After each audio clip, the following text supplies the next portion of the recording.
जी तो दोस्तों, क्या हाल चाल है। उम्मीद करता हूँ सब खैरियत से होंगे। इस वीडियो को बनाने का मेरा एक छोटा सा मकसद है कि जो हमारे दोस्त यार अहबाब हमारे जितने भी पाकिस्तान में बैठे हुए हैं, तो कुछ मैंने देखा है कि लोगों को कैनेडियन हेल्थ केयर सिस्टम के बारे में मालूमात ज़्यादातर नहीं है। और आधी मालूमात अगर आप तक पहुँचाई जाएँ तो फिर आपको पता है कि आधी मालूमात जो है वो ज़हर कातिल साबित होती हैं। तो मेरी कोशिश यही है कि इस छोटी सी वीडियो में मैं आपको कैनेडियन हेल्थ केयर सिस्टम के बारे में थोड़ा सा ब्रीफ कर दूं। बेसिकली जो कैनेडियन हेल्थ केयर सिस्टम है उसका नाम है मेडिकेयर। ये एक पब्लिकली फंडेड जो है वो इदारा है, यानी कि जो हमारे कनाडा के जो रहायशी हैं उनके जो टैक्स जो काटे जाते हैं उससे उसको फ़ंड किया जाता है। हालांकि अगर देखा जाए तो इनके बजट में उसकी जो अमाउंट है वो इतनी ज़्यादा नहीं है जितनी ज़्यादा एक्सपेक्टेड होती है लोगों की तरफ से, बट फिर भी it is a totally government funded इदारा। और प्राइवेट में यहाँ जो है बहुत ही कम आपको मेडिकल इंस्टीट्यूशंस नज़र आएंगे, ख़ास तौर पे डेंटिस्ट्री के नज़र आ जाएंगे आपको। इसके अलावा आपको ऑर्थोपेडिक में नज़र आ जाएंगे, कायरोप्रैक्टिक जो इंस्टीट्यूशंस हैं वो आपको नज़र आ जाएंगे। ऑफ्थल्मिक जो इंस्टीट्यूशंस हैं वो नज़र आ जाएंगे, वो भी बहुत कम। बाकी आप यहाँ बड़े से बड़ा अस्पताल, छोटे से छोटा बेसिक हेल्थ केयर यूनिट भी देखेंगे तो सब के सब जो है वो गवर्नमेंट फंडेड इदारे हैं। कवरेज के लिए यहाँ कुछ रिस्ट्रिक्शंस हैं। लाइक अगर तो आप परमानेंट कैनेडियन रेजिडेंट्स हैं, आपके पास पासपोर्ट है, तब आप एलिजिबल होते हैं। अगर तो आप जी हाँ पीआर के ऊपर हैं तब आप एलिजिबल होते हैं। इसके अलावा अगर आप यहाँ वर्क परमिट पे टेम्प्रेरी रेजिडेंट हैं तब आप जो है एलिजिबल होते हैं। इसके अलावा रिफ्यूजीज़ जो ऑथराइज्ड रिफ्यूजीज़ हैं वो एलिजिबल होते हैं इनके हेल्थ केयर कवरेज को हासिल करने के लिए। और जो स्टूडेंट्स आते हैं डिफरेंट ममालिक से, तो वो अप टू सम एक्सटेंट, यानी कि कुछ चीज़ें हैं उनकी भी आई थिंक कि 6 महीने बाद जो है वो कवरेज में आ जाती है उनकी। लेकिन टोटल कवरेज उनको भी नहीं मिलती। लाइक मैटरनिटी कवरेज उनको नहीं मिलती, लाइक डेंटिस्ट्री उनको एलिजिबल नहीं होते वो उसके लिए। इसके अलावा आइज़ के जो इशू हैं ऑफ्थाल्मोलॉजी के, उसमें उनकी कवरेज का इशू होता है। और दीगर चीज़ें, बाकी इमरजेंसी उनकी कवरेज होती है और हॉस्पिटलाइजेशन की कवरेज होती है। तो बेसिकली इशू तो नहीं कहूँगा, बल्कि अच्छी बात मैं ये कहूँगा कि जो कैनेडियन जो मेडिकेयर का सिस्टम है वो बेसिकली जिस तरह पाकिस्तान में 18वीं तरमीम सो कॉल्ड हमारे यहाँ हुई भी है और हमने सूबों को खुद मुख्तियारी दे दी है, लेकिन नज़र अमली अगर हम बोलें अमली मैदान में हमें नज़र नहीं आता। यहाँ आपको वो नज़र आएगा। यहाँ एक तो फेडरल गवर्नमेंट है, इसके अलावा प्रोविंशियल गवर्नमेंट है। तो जो प्रोविंशियल गवर्नमेंट है, हर प्रोविंस की अलग अलग गवर्नमेंट है और उनके अलग अलग रूल्स एंड रेगुलेशंस हैं। यानी कनाडा में इस वक्त 10 प्रोविंस मौजूद है और 3 इनकी टेरिटरीज़ हैं जो कि एज अ प्रोविंस ही काउंट होती हैं। उन सब के इन 13 प्रोविंसेस को मैं कहूँगा, 13 प्रोविंसेस के इनके अलग रूल्स एंड रेगुलेशन है, अलग इनकी जो है काउंसिल्स और पार्लियामेंट हैं। तो हर टेरिटरीज़, हर प्रोविंस के अंडर में जो फॉलो होता है कवरेज वो डिफरेंट होती है और एलिजिबिलिटी डिफरेंट होती है। अगर मैं ओंटारियो की बात करूँ तो जिस तरह अभी मैंने वीडियो में पहले अर्ज़ किया, तो तमाम वो ओंटारियो की मैं आपको कवरेज और सारी चीज़ें बता रहा था। बेसिकली इसमें होता क्या है, इसमें होता ये है कि एक हेल्थ कार्ड दिया जाता है जो एलिजिबल लोग होते हैं। तो मैंने जिस तरह बताया कि जो जो लोग एलिजिबल हैं वो, और इसके अलावा अगर आपने एलिजिबिलिटी अपनी चेक करनी है तो आप क्या करेंगे। लाइक फॉर एग्जांपल कोई टेम्प्रेरी यहाँ रेजिडेंट आते हैं, वर्क परमिट पे आते हैं, तो वो कैसे अप्लाई करेंगे, स्टूडेंट कैसे अप्लाई करेंगे। तो जो इनका सर्विस कनाडा का ऑफिस है, जो कि हर प्रोविंस का अलग उनका रूल्स एंड रेगुलेशन जैसा मैंने पहले बताया।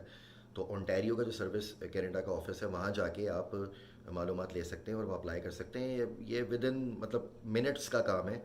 यहाँ आपको लंबी लाइनें नहीं लगानी पड़ती, यहाँ आपको कोई वेटिंग नहीं करनी पड़ती, ना आपके दिन ज़ाया होते हैं, ना आपको ज़लीलो ख्वार किया जाता है। वो फ़ौरन आप जाते हैं, वहाँ मशीन लगी हुई ऑटोमेटिक टिकट निकालते हैं और वहाँ आपको फ़ौरन नेम कॉल करके काउंटर पर बुलाया जाता है और आपको जो भी रिक्वायर्ड इन्फॉर्मेशन है वो दे दी जाती है। और अगर प्रोसीजर आपका वहीं से हो सकता है तो वहीं से भी उसको किया जा सकता है। इसके अलावा इसमें इसमें होता क्या है बेसिकली मेडिकेयर में। मेडिकेयर में आपको यूनिवर्सल हेल्थ कवरेज दी जाती है, जिसमें आप तमाम इनके अस्पताल, बेसिक हेल्थ केयर यूनिट्स और जो इनके जनरल फिजिशियंस हैं उन तक एक्सेस आपको दी जाती है। आपको उसके अलावा जो है सोशल इक्वालिटी जो है ना वो सबसे ज़्यादा इम्पोर्टेंट है। लाइक जो होमलेस पीपल हैं या फिर जो यहाँ मल्टी मल्टी बिलियनर्स जो लोग मौजूद हैं, दे ऑल आर इक्वल। वो उनको यहाँ की सरकार बिल्कुल एक ही पैराए में तोलती है। अगर तो आप महंगी से महंगी टेस्ला रोल्स राइस में यहाँ आ रहे हैं हॉस्पिटल, या आप एक होमलेस आदमी हैं और आप अपनी जो है कार्ट चलाते हुए हाथ से जो है लेकर आ रहे हैं, तो दोनों को जो है ना इक्वली बिल्कुल जो है यहाँ ट्रीट किया जाता है। इसके अलावा जो कवरेज में आते हैं वो इलेक्टिव प्रोसीजर्स भी होते हैं, नॉन इलेक्टिव प्रोसीजर्स भी आते हैं। इलेक्टिव में लाइक आपको पता है कि आपको इशू है, लाइक बैक पेन है मुझे, तो मुझे MRI CT वगैरह कुछ करवाना है, तो that is called an elective procedure. इसके अलावा नॉन इलेक्टिव में लाइक एकदम से कोई चेस्ट पेन किसी को उठता है तो वो हॉस्पिटल की इमरजेंसी में जाता है, तो वहाँ फिर उसका ऑपरेशन होता है या फिर उसको एडमिट किया जाता है, तो वो that is a non elective procedure. जो दोनों चीज़ें जो हैं वो कवरेज में आती हैं। तो ये तो एक पॉजिटिविटी की फैक्टर से बात हो गई। अब आते हैं नेगेटिव में। तो सबसे ज़्यादा जो यहाँ लोगों का जो चीखना पुकारना जो चलता चला रहता है वो है बेसिकली इनका जो लॉन्ग वेट टाइम पीरियड होता है टू अवेल एनी फैसिलिटी, वो बहुत ज़्यादा टाइम लग जाता है। ख़ासतौर पे इलेक्टिव प्रोसीजर्स की अगर मैं बात करता हूँ तो तकरीबन महीनों से लेके शायद साल भी लग जाते हैं कि आपका नंबर आएगा। तो इसकी वजह से जो है बड़ा पैनिक होता है लोगों में, बड़े मसले मसाइल उनको जो है फेस करने पड़ते हैं। इसके अलावा जो नॉन इलेक्टिव जो प्रोसीजर्स हैं, जिस तरह मैंने बताया इमरजेंसी आप जाते हैं तो वहाँ ट्रियाज होता है। ट्रियाज से मुराद है कि आपको प्रायोरिटाइज़ किया जाता है, लाइक आपको देखा जाता है कि आप जो है वो इस वक्त बिल्कुल ऐसी कंडीशन में कि आपकी लाइफ थ्रेटनिंग कंडीशन हो रही है, या फिर आपको ये देखा जाता है कि आप ऐसा है कि आप वेट कर सकते हैं। तो अगर तो आपकी लाइफ थ्रेटनिंग कंडीशन इस वक्त है तो आपको फ़ौरन के फ़ौरन ट्रीटमेंट दी जाएगी, और तो अगर लाइफ थ्रेटनिंग कंडीशन नहीं है और आपको ट्रियाज में ग्रीन सिग्नल दे दिया गया तो आपको वेट किया जाएगा अनटिल अनलेस जो लाइफ थ्रेटनिंग कंडीशन वाले जो पेशेंट्स हैं उनको ना निपटा दिया जाए। तो इसकी वजह से थोड़ा सा जो है वो टाइम पीरियड, वेटिंग टाइम जो है ना वो बढ़ जाता है। तो इसमें मैं आपको ये बताता चलूँ कि इसके कुछ रीज़न्स हैं, क्योंकि सारी जो चीज़ें होती हैं वो विदाउट रीज़न नहीं होती। हर चीज़ के पीछे, हर बात के पीछे कोई ना कोई रीज़न होता है। तो इनके दो जो है वो मेन बड़े रीज़न हैं। एक number one, shortage of health care providers, यानी इनके पास बहुत ज़्यादा डॉक्टर्स की शॉर्टेज है, इनके पास बेसिक हेल्थ यूनिट्स की बहुत ज़्यादा शॉर्टेज है, इनके पास जो है जो पैरामेडिकल स्टाफ होता है उसकी बहुत ज़्यादा शॉर्टेज है। तो आप देखते भी रहते होंगे जो लोग इमिग्रेशन के लिए अप्लाई कर रहे हैं, स्किल्ड इमिग्रेशन के लिए जो लोग अप्लाई कर रहे हैं, वो देखते रहते होंगे डॉक्टर्स को, पैरामेडिक्स को, फार्मासिस्ट को ये बहुत ज़्यादा मतलब प्रायोरिटी बुनियाद पे जो है इमिग्रेशन देते हैं, और उनका जल्दी प्रोसेस भी होता है बहुत ज़्यादा। तो एक तो ये वजह है। मैं इसमें आपको एक एग्जांपल देता चलूँ कि अगर कनाडा को पाकिस्तान से अगर आप मवाजना करेंगे तो वैसे बनता तो नहीं है, लेकिन चलें फिर भी चूँकि कुछ भाई लोग जो है मवाजना करने की एक कोशिश कर रहे हैं, तो मैंने कहा चलो मैं भी अपना थोड़ा सा पार्ट डाल देता हूँ उसमें। ऐसा है कि कनाडा की जो आबादी है उसके हिसाब से यहाँ हर 1000 पे 2 डॉक्टर मौजूद हैं। तो अगर इनकी पूरी पॉपुलेशन के हिसाब से अगर आप कैलकुलेट करें तो यहाँ इस वक्त पूरे कनाडा में 80,000 डॉक्टर मौजूद हैं।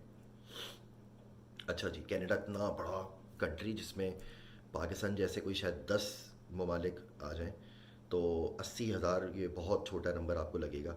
लेकिन अगर आबादी के हिसाब से देखें तो इनकी आबादी इतनी ज़्यादा है नहीं यहाँ। मेरे ख्याल में शायद 4 करोड़ के करीब कोई आबादी है इनकी। तो अगर पाकिस्तान में आप देखें तो हमारे यहाँ 23, 24, 25 करोड़ की आबादी में इस वक्त 2.5 लाख अप्रूव्ड डॉक्टर्स मौजूद हैं। 2.5 लाख यानी कि 1000 पे तकरीबन कोई ये सवा डॉक्टर बनता है। 1000 पे सवा डॉक्टर बनता है अगर आप कैलकुलेट करें इसको। तो 2.5 लाख डॉक्टर हमारे यहाँ पाकिस्तान में मौजूद हैं। इसके अलावा 2.5 लाख डॉक्टर के अलावा नीम हकीम ख़तरा है जान की मैं बात नहीं कर रहा, मैं जो हकीम हमारे बैठे हुए उनकी मैं बात नहीं कर रहा, इसके अलावा जो अताई डॉक्टर्स बैठे हुए मैं उनकी बात नहीं कर रहा, इसके अलावा जो होम्योपैथिक डॉक्टर्स हमारे बैठे हुए जो अनरजिस्टर्ड हैं उनकी मैं बात नहीं कर रहा। इसके अलावा जो पीर फ़कीर हमारे जो लोग बैठे हुए हैं उनकी मैं बात नहीं कर रहा, इसके अलावा जो सेल्फ मेडिकेशन हम लोग करते हैं मैं उसकी बात नहीं कर रहा। तो वो तो फिर आपको पता ही है, वो तो अनलिमिटेड नंबर है। हर गली मोहल्ले में आपको कोई 10 क्लिनिक्स इस तरह के मिल जाएंगे। तो ये थोड़ा जो है डिफरेंस अगर आप अपनी नज़रों के सामने रखें तो आप ये चीज़ बावर करने में आसानी आपको थोड़ी हो जाएगी कि कनाडा में वेटिंग टाइम इतना ज़्यादा क्यों है। अगर मैं पाकिस्तान में भी बात करूं तो कराची में अगर मैं बात करता हूँ तो आगा खान बहुत बड़ा अस्पताल है। आगा खान जो है वो इस वक्त दुनिया के जो वर्ल्ड के हेल्थ के प्रोटोकॉल्स हैं उनके ऊपर स्ट्रिक्टली फॉलो करता है। ट्रियाज का सिस्टम उनका बहुत स्ट्रिक्ट है। अगर आप आगा खान की इमरजेंसी की बात करें तो आगा खान की इमरजेंसी का एवरेज वेटिंग टाइम जो है वो सर 7 आवर्स है, 7 घंटे। 7 घंटे आगा खान की जो ER है इमरजेंसी, उसका वेटिंग एवरेज टाइम है। जी सर। अब आते हैं इस्लामाबाद की तरफ। इस्लामाबाद में शिफा इंटरनेशनल हॉस्पिटल है, बहुत बड़ा अस्पताल है। अगर उसके आप एवरेज वेटिंग आवर्स की बात करते हैं, उसका एवरेज वेटिंग आवर जो है वो 6 घंटे है सर, इमरजेंसी में। जी सर, ऐसा ही है। अब चूंकि हमारे यहाँ प्राइवेट जो हेल्थ केयर सर्विस प्रोवाइडर्स हैं वो बेतहाशा है, लाइसेंस है नहीं है, सिंध में सिंध हेल्थ केयर कमीशन से सर्टिफाइड है नहीं है, who give a damn fuck, nobody cares ना। तो इस वजह से हमारा वेटिंग पीरियड जो है ना वो इस वजह से आपको कंपैरेटिवली कम लगता है, चूँकि हमारे यहाँ मेजोरिटी लोग तो आखिर नहीं जाते इमरजेंसी में। हमारे यहाँ मेजोरिटी लोग तो शिफा पे नहीं जाते। वहाँ सिर्फ वही लोग जाते हैं या तो जिनके पास कंपनी तरफ से कार्ड दिया गया है इंश्योरेंस का, या फिर जो मतलब इसको बेयर कर सकते हैं उस अमाउंट को, क्योंकि एक तगड़ी अमाउंट होती है। तो इस हिसाब से अगर आप गली मोहल्ले के कोने पे अस्पताल पे जाएंगे तो आपको वेटिंग टाइम इतना ज़्यादा नहीं लगेगा, क्योंकि उन्होंने निपटाना होता है। जल्दी जल्दी जल्दी निपटाओगे भाई तो पैसा आएगा, वरना पैसा नहीं आएगा। लेकिन अगर वर्ल्ड के, अगर दुनिया के, अगर आप हेल्थ केयर प्रोटोकॉल पे अगर जाएंगे तो आपको एक स्ट्रॉन्ग ट्रियाज करने की शदीद ज़रूरत होती है, ताकि जो लाइफ थ्रेटनिंग कंडीशंस होती हैं उसमें जो है इंसान जो है वक्त उसका ज़ाया ना हो। तो ये बड़ी इंपॉर्टेंट बात है। दूसरी जो है रीज़न यहाँ कनाडा में टाइम लॉन्ग होने का, वेटिंग टाइम होने का, वो है इनकी इन्वेस्टमेंट्स। चूँकि मैंने पहले बताया कि यहाँ जो मेडिकेयर सिस्टम जो है वो टोटल गवर्नमेंट फंडेड है और प्राइवेट सेक्टर ने इसके ऊपर बिल्कुल भी तवज्जो नहीं दी। हालांकि सरकार जो है वो ओपन है ऑप्शंस के लिए, लेकिन यहाँ लोग इसके ऊपर ज़्यादा फोकस नहीं करते। पाकिस्तान में इसके बिल्कुल बरक्स है। पाकिस्तान में लोग धड़ाधड़ जो है इस पर फोकस करते हैं। इसकी वजह ये है, पाकिस्तान में रूल्स एंड रेगुलेशन नहीं है। पाकिस्तान में आप इजीली जो है वो किसी की ज़िंदगियों के साथ खेल सकते हैं, यहाँ सरकार अलाउ नहीं करती।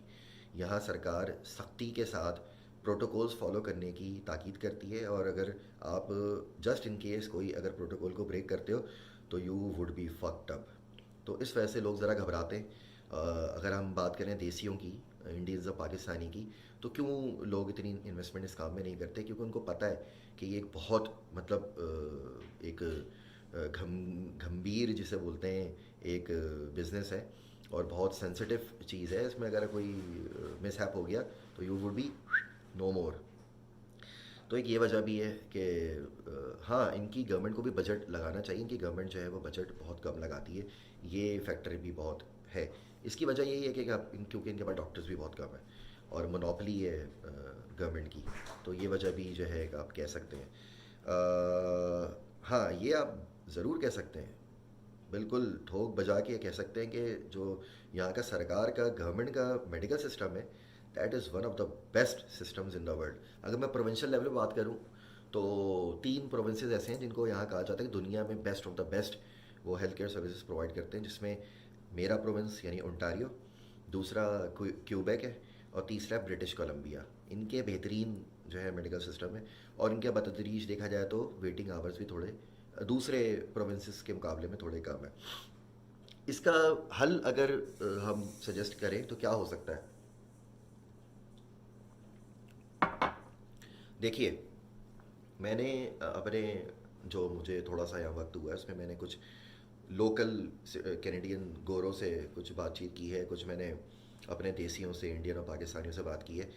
तो गोरों को भी मैंने यही रोना गाना करते हुए पाया और अपने देसियों को भी। लेकिन गोरे सेटिस्फाइड है। गोरे क्यों सेटिस्फाइड है? क्योंकि गोरों में थोड़ा शऊर है, गोरों में थोड़ी अकल है। गोरों को अगर नज़रा खांसी ज़ुकाम होता है तो वो अस्पताल की इमरजेंसी में नहीं भागते। गोरा अगर सीढ़ी से अगर हल्का सा स्लिप हो जाता है और उसके चोट लग जाती है तो वो अपना खुद जो है केयर कर लेता है, उसको पता है कि कब मुझे अस्पताल जाना है, कब मुझे नहीं जाना। अच्छा, हमारे यहाँ ऐसा है कि हमारे जो देसी लोग हैं, अगर हम पाकिस्तान की बात करते हैं, पाकिस्तान में जब हम लोग थे तो हमें बड़े से बड़ा हार्ट अटैक हो जाए तो हम अस्पताल नहीं जाते थे। क्यों नहीं जाते थे? क्योंकि हमारा खर्चा होगा। हाँ, जब हमें कंपनी तरफ से एक हेल्थ कार्ड मिल जाता था तो हम एक नज़ला, खांसी और ज़ुकाम में हमें 4 छींके आ जाए तो हम फ़ौरन उठ के अस्पताल भागते रहे, क्योंकि हमें पता था हमारा फ्री में जो है वो इलाज होगा।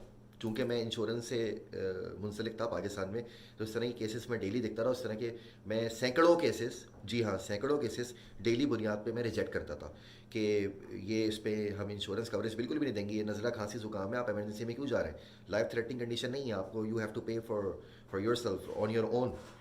जो बड़े मसले होते रहे, दुश्मनियाँ मैंने बहुत पाली थी इस वजह से। यही वजह यहाँ है। यहाँ मैंने देसियों को देखा है कि छोटी सी कोई आपको कोई इशू होता है तो आप फ़ौरन उठ के भागते हैं अस्पताल में, क्योंकि पता है हमें कि फ्री ऑफ कॉस्ट है। हाँ, मैं ये बिल्कुल नहीं कह रहा कि आपको अगर कोई मसला हो, असल कोई जेन्युइन मसला हो तो आप अस्पताल ना जाएं। लोग जाते हैं और ट्रीट भी किए जाते हैं। इसकी एग्जांपल मेरे साथ मेरे घर में जो हामिद भाई रहते हैं, तो हामिद भाई की सास आई थी और वो यहाँ की नेशनल है। तो उनको हार्ट का इशू हुआ था और वो बेस्ट ऑफ द बेस्ट उनको ट्रीटमेंट मिली है। उनकी एंजियोग्राफी, ओपन हार्ट सर्जरी हुई उसके बाद। वो तकरीबन कोई 3 महीने 4 महीने she remained in the hospital.